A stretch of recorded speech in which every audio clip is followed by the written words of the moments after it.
Hello दोस्तों, मैं LK. निराला आप लोगों को अपने ही चैनल पे बहुत बहुत स्वागत करता हूं।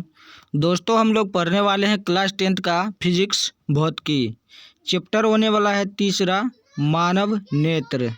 तो चलिए इसको हम लोग समझते हैं।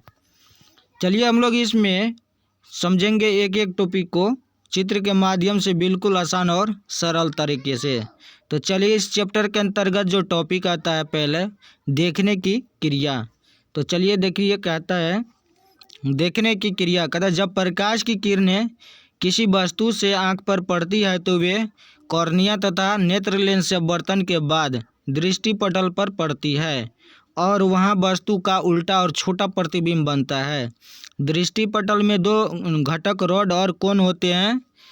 कहता रॉड प्रतिबिंब को सीधा और बड़ा करता है तथा कोन वस्तु का रंग बताता है। ठीक है, देखिए जैसे कहता है जब प्रकाश किरणें किसी वस्तु से आंख पर पड़ती है तो वे क्या होता है, कॉर्निया तथा नेत्र लेंस से अपवर्तन के बाद, जैसा कि आप लोग देख पा रहे हैं, जैसे ये नेत्र है, इस पे जब किसी वस्तु का प्रकाश पड़ता है तो ये जो है नेत्र क्या होता है कि लेंस को अपवर्तन के बाद यहाँ पे आकर के जैसे मिलता है तो यहाँ पे प्रतिबिंब बनता है। ठीक है, देखिए रेटिना पे प्रतिबिंब बनता है और रेटिना पे प्रतिबिंब बनने के कारण यहाँ पे दो घटक होता है। ठीक है, देखिए यहाँ दो घटक है, तो दो घटक कौन कौन है, एक रॉड है और एक कोन है।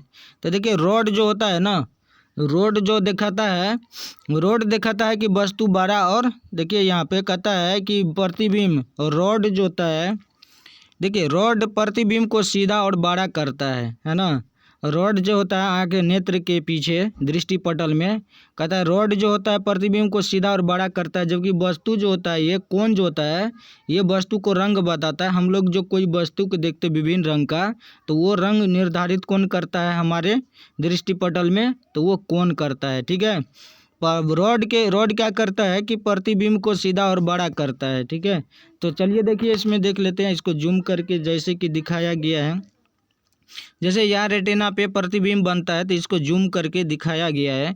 इसमें जो आप लोग देख रहे हैं यहाँ पे, ये रेड वाला देखिए कलरफुल में जो दिखाई दे रहा है, ये क्या है, ये कोन है। ठीक है, और ये वाला जो दिखाई दे रहा है, ये वाला थोड़ा ये वाला डीप कलर का, ये रॉड है ना, ये रॉड है। इसी को हम लोग नेत्र में कहते हैं कोन और रॉड। तो कोन का होता है किसी वस्तु का रंग निर्धारण करना, है ना। कोन में देख रहे हैं कि ये कलरफुल है ना, इसलिए वस्तु को रंग को बताता है कोन। जबकि रेड, ये रोड जो होता है, ये वस्तु के देख रहे हैं कि सबका प्रतिबिंब बराबर बनाता है ना, सीधा और बड़ा करता रहता है ये। तो यही था हम लोगों को देखने की क्रिया, है ना। चलिए आगे हम लोग समझते हैं असमंजन क्षमता। समंजन क्षमता क्या होता है, पावर ऑफ एकोमोडेशन। तो चलिए हम लोग समझते हैं। कहते वस्तु दूर रहे या निकट, हम उसे साफ साफ देखते हैं। आँख ऐसा अपने लेंस की फोकस दूरी को बदल कर करता है।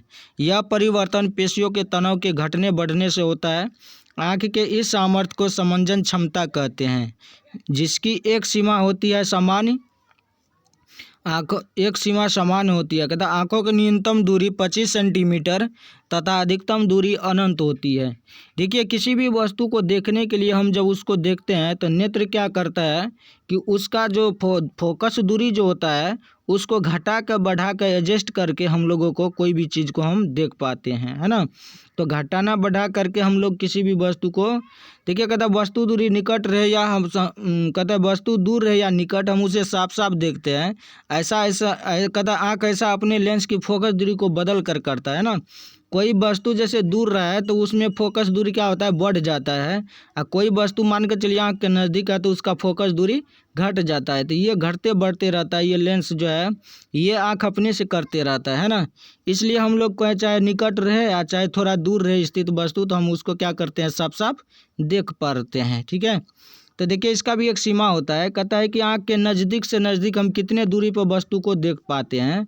तो आँख के नज़दीक फोकस दूरी कम से कम 25 सेंटीमीटर होगा, तो हम उसको क्या करेंगे, कम से कम 25 सेंटीमीटर के दूरी पे जो भी वस्तु रखेगा तो उसको हम साफ साफ देख पाते हैं। सपोज दैट, मान लीजिए कि आपके आँख में कोई पेपर सटा दिया जाए, तब बोलेगा पढ़ने के लिए, तो आप पढ़ पाइएगा, नहीं पढ़ पाइएगा। कारण क्योंकि उसका फोकस दूरी सबसे कम हो गया, 25 सेंटीमीटर से भी कम हो गया।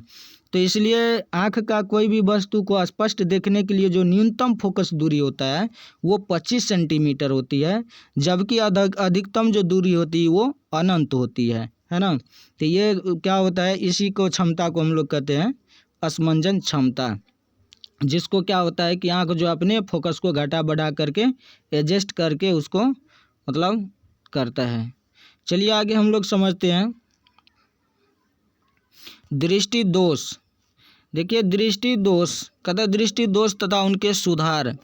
कई कारणों से नेत्र बहुत दूर स्थित या निकट स्थित वस्तुओं का स्पष्ट प्रतिबिंब दृष्टिपटल बनाने की क्षमता खो देता है।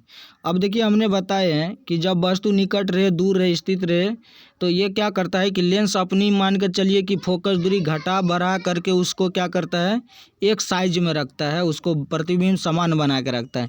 लेकिन कभी कभी क्या होता है, उम्र बढ़ने के साथ साथ जो है ना, ये क्षमता जो है धीरे धीरे कहता है कई कारणों से नेत्र बहुत दूर स्थित या निकट स्थित वस्तुओं का स्पष्ट प्रतिबिंब दृष्टिपटल पर बनाने की क्षमता खो देता है। ऐसी कमी दृष्टि दोष कहलाती है ना। तो कहता है मानव नेत्र में दृष्टि दोष मुख्यतः 3 प्रकार के होते हैं। तो देखिए पहला जो होता है वो निकट दृष्टि दोष हो गया, ठीक है। मानव नेत्र में दृष्टि दोष जो होता है, देख रहे हैं ना, जैसे कि इसमें जो चश्मा लगाया हुआ है तो इसका मतलब इसके आँख में क्या है, इसके आँख में मतलब इसके दृष्टि दोष है ना। इसलिए कहता है निकट मनुष्य के आँख में 3 प्रकार के दृष्टि दोष होते हैं। पहला हो गया निकट दृष्टि दोष, दूसरा हो गया दूर दृष्टि दोष, तीसरा हो गया जरा दृष्टि दोष। तो चलिए हम लोग इसको अगले पार्ट में पढ़ेंगे, तीनों को बहुत ही डिटेल और अच्छा से पढ़ेंगे। इस वीडियो में हम लोग यहीं तक पढ़ेंगे। चलिए यदि आप लोगों को ये वीडियो थोड़ा भी हेल्पफुल साबित हुआ होगा तो हमारे चैनल को सब्सक्राइब कर लीजिए, ताकि इस तरह के वीडियो सबसे पहले आप लोगों के पास पहुंच जाएगा। तो वीडियो में बने रहने के लिए बहुत बहुत धन्यवाद। फिर मिलते हैं नेक्स्ट वीडियो में, तब तक के लिए जय हिंद।